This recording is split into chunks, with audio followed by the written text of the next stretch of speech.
अनादिमध्यान्तमनन्तवीर्यम्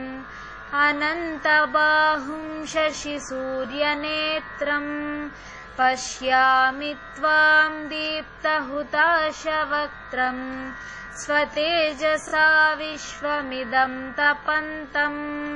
अनादिमध्यान्तमनन्तवीर्यम् अनन्तबाहुं शशिसूर्यनेत्रम् पश्यामि त्वां दीप्तहुताशवक्त्रम् स्वतेजसा विश्वमिदं तपन्तम्